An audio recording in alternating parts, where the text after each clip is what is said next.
As expected, the Department of Labor issued a proposed rule to implement President Obama's executive order to establish paid leave for federal contractors.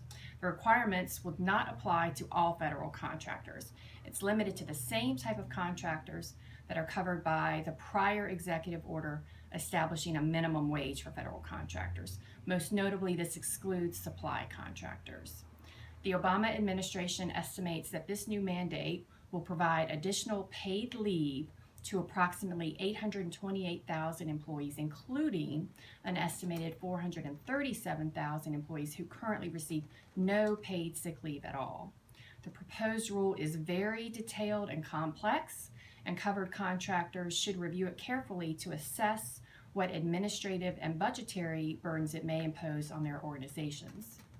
It's also significant to note in this election year that most of the Republican candidates have pledged to rescind many of President Obama's executive orders. Thus, if a Republican is elected in November, this mandate could be eliminated in its entirety.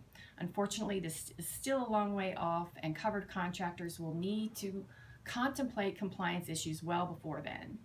The Department of Labor is required by terms of the executive order to issue final regulations by September 30th of this year. So they've only afforded a very short 30-day window for comments.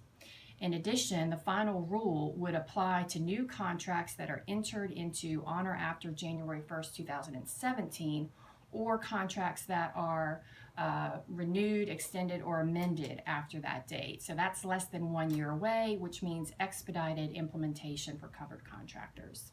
As for the new mandates, in general, covered contractors would be required to provide at least 1 hour of paid sick leave for every 30 hours that an employee works on or in connection with a covered contract, up to 56 hours per year. Employees would be able to use that paid sick leave for their own medical condition, to obtain diagnosis or care from a healthcare provider, to care for a family member or really anyone that they consider to be a family member, and also for issues related to domestic violence, sexual assault, or stalking.